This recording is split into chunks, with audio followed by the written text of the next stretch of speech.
Xiaomi the money. Xiaomi 12 monies.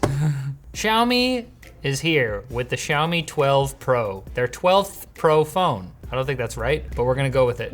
I'd love to take a look at this phone, except that it's in a locked box with a combination on it. What's your frickin' problem, Jono?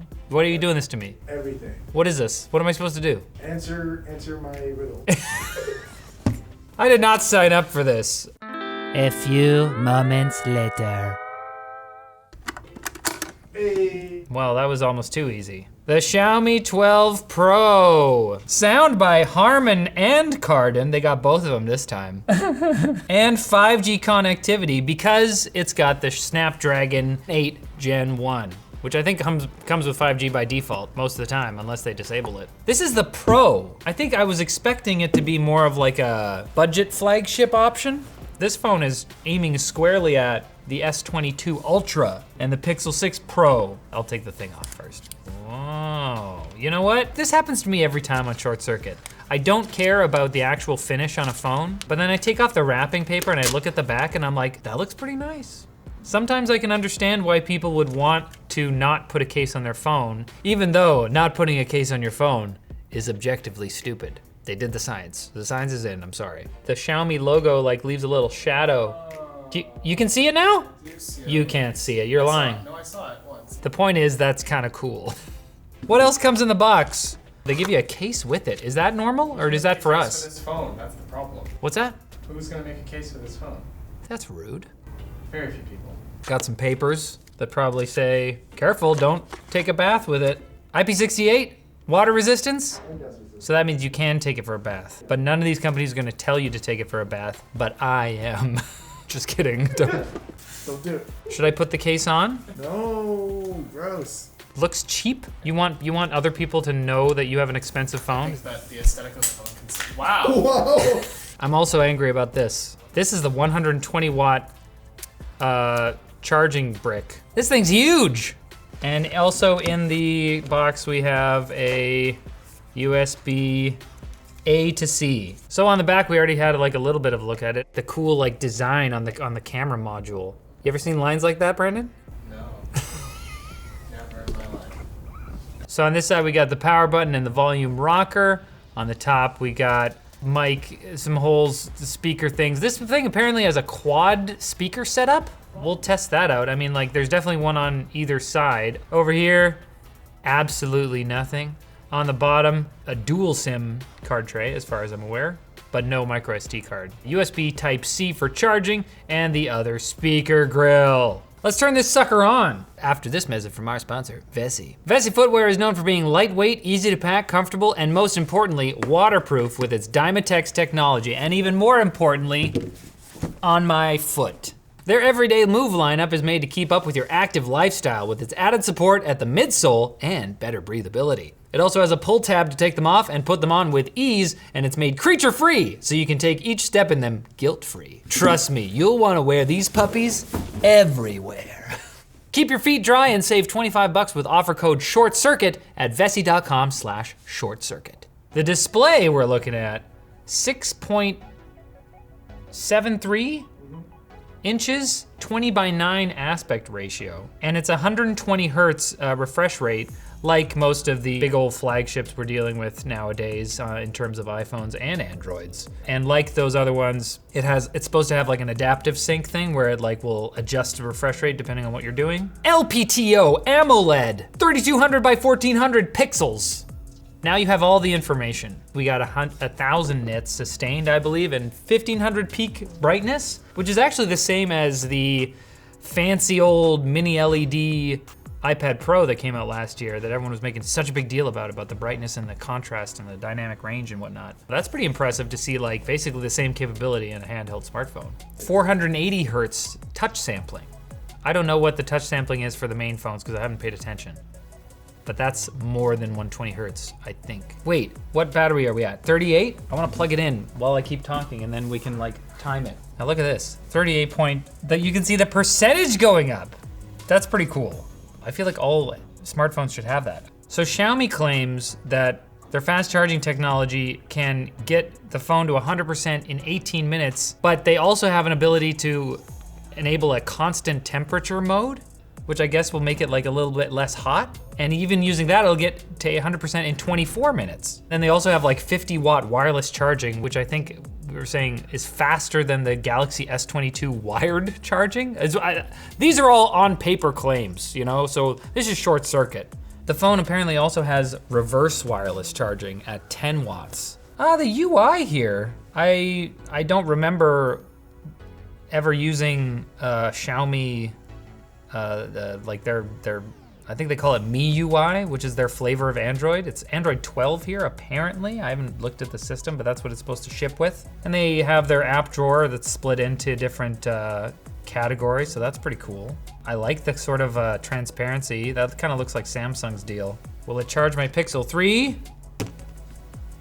It is! And actually, this is funny now, because the Pixel 3, I believe by default, it only charges wirelessly at 5 watts. And you needed to buy like the 10-watt Pixel stand. If you bought the Pixel stand, it would charge at 10 watts. New tag collected. Oh no, it thinks it's like an NFC thing. It's already at 66% and I started at 38.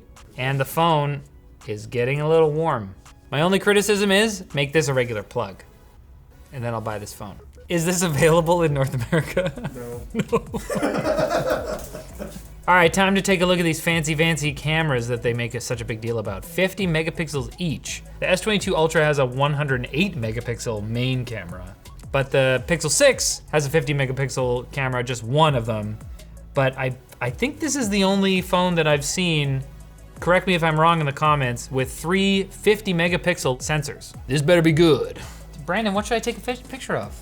I'll take a picture of you. Pretty good. I feel like I see a little bit more softness in some areas than I would like to, but otherwise, things are looking pretty sharp. Viewing the camera performance of a phone at this point is almost more like you're talking more about the software than you're talking about the actual hardware. The selfie camera is not 50 megapixels. It is 32 megapixels. There's a vlog mode. Wait, 50 megapixel. Now we're in 50 megapixel mode. Is it like using all 3 sensors? I don't know, but let's see if that's any sharper. Oh, yeah, so that first photo I took was not 50 megapixels, because I can't zoom in as far. I'm guessing it's not as, I can zoom in farther in the 50 megapixel mode photo I took than I can in the other one. So I'm guessing that in order to make full use of the 50 megapixel shooter, you have to enable 50 megapixel mode, which is kind of weird. I don't love that, but like I guess they're trying to save storage. But the configurations on this phone, especially the Pro one, it comes with 256 gig storage options. So I don't think you're really worried about space that much with that. Pro. Oh, okay. So they have like a Pro mode where you can like manipulate each of these settings manually. So that's cool.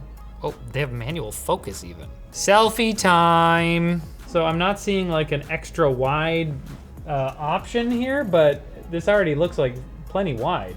Oh! You can't take a selfie and not make a noise. AI camera. I don't know what the AI camera does, but it's plenty wide though. Look at how wide that is. Pew! Wow, we got the whole building in this photo basically. How's the stabilization? I'll stay on you for a second. Pretty freaking stable. How would you shake the camera up? Brandon! Yeah. This shot could be on a tripod. I'm shaking the camera right now. That could be on a tripod too. That was a joke. I don't know what resolution that footage was at, but apparently you can shoot 8K 24 FPS video with the main shooter on the back. They're all 50 megapixels, but only the main one can shoot 8K 24 and 4K 30 FPS and 60 FPS. But I guess if you're gonna be switching between cameras and stuff, you don't have the option of doing 8K. So you can just click up here and then you have the option of switching between. That's pretty cool actually. I like this little quick settings thing. A lot of the time you have to go into a full settings menu, but I like that you can still see the viewfinder while just like switching between 4K, 8K. Yeah, 8K 24 FPS, 4K 30 or 60. But what happens if I switch it to the ultra wide? Can I oh, I can still, no. If you click 8K, it defaults to the regular wide camera. But on 4K, you can switch between the different lenses. Oh, I should be able to film 8K however I want. Okay, now I'm in 4K mode. Zooming in on Jono. Tell me all your thoughts. What are you thinking in your brain? All right, show me these quad speakers, whatever that means.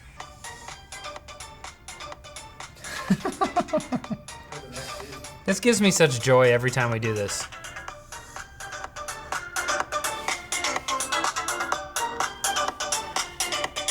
The screen looks, you know, looks pretty bright. I believe them with their nits claims.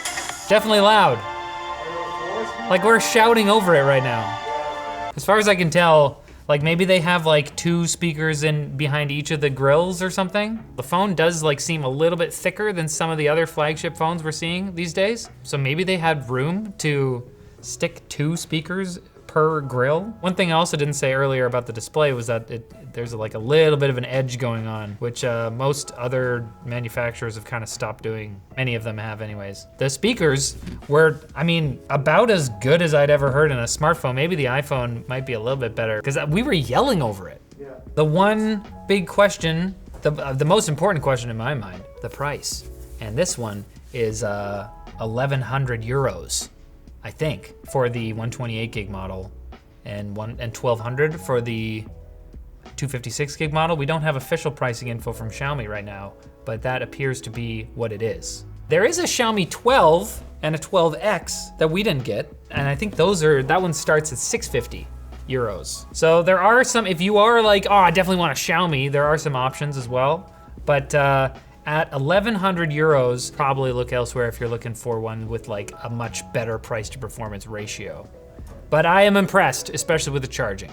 Well, that was a short circuit, or as I call them, long circuits, because I take my sweet time. If you want more videos like this, subscribe to this channel. But if you want other videos about other things, subscribe to other channels.